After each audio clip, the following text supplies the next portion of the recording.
चढ़ा देंगे। रेशम सिंह ने समझदारी दिखाई। हाँ, उन्होंने समझदारी दिखाई कि आप जान से मत मारो, इनको थोड़ा सा रहम करो।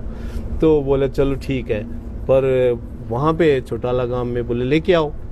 तो चौटाला गांव में अभय चौटाला थानेदार की कुर्सी पे, चौकीदार की कुर्सी पे बैठा हुआ था। चौकी है वहाँ। अभय चौटाला? हाँ जी।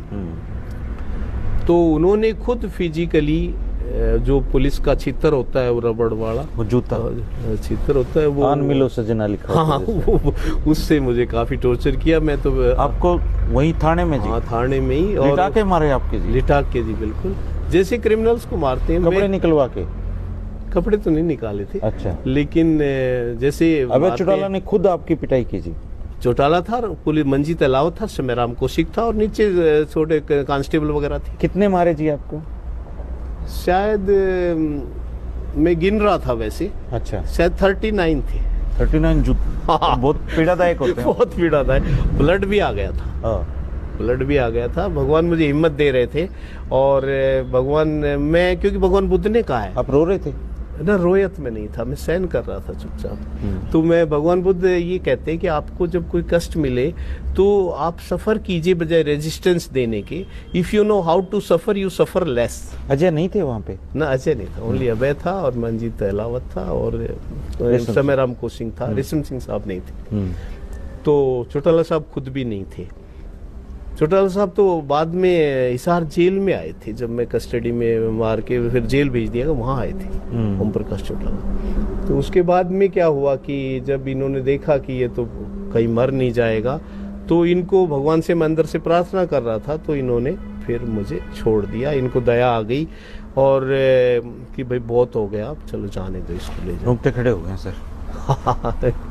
ईश्वर की ये सारी, एक्चुअली इसमें हमारा कर्म ही सेटल हो रहा होता है, जो हम इस प्रक्रियाओं से गुजरते हैं। फिर क्या किया जी वहाँ से? उसके बाद वो वापस मुझे सफीदो ले आए और फिर 4 दिन का पुलिस रिमांड खत्म होते ही मुझे हिसार जेल में भेज दिया गया।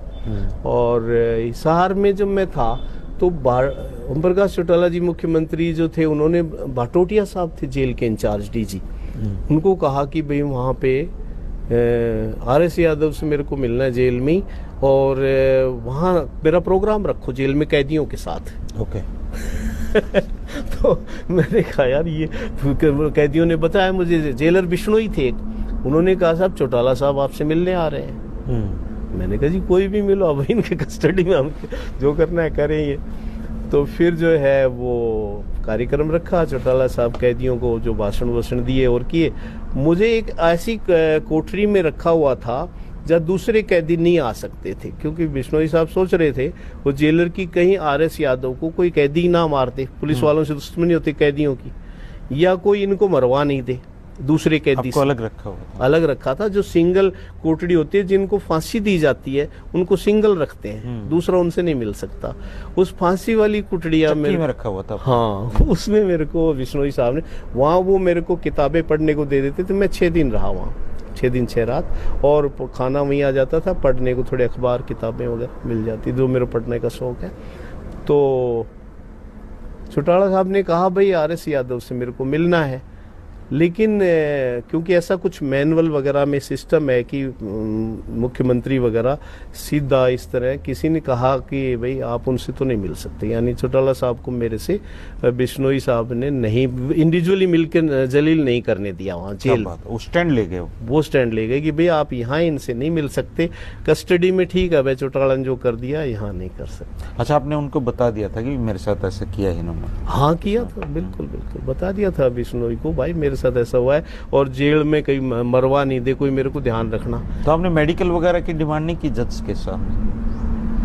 नहीं, एक्चुअली वो उसमें डरा भी हुआ था, और दूसरा उसमें ऐसे ज्यादा वो चित्र से ज्यादा कुछ निशान वगैरह बनता नहीं है कुछ। अच्छा। दर्द काफी होता है, लेकिन उसमें वो निशान वगैरह कुछ मेडिकल में आते नहीं है। ओके। लेकिन इट्स वेरी पेनफुल।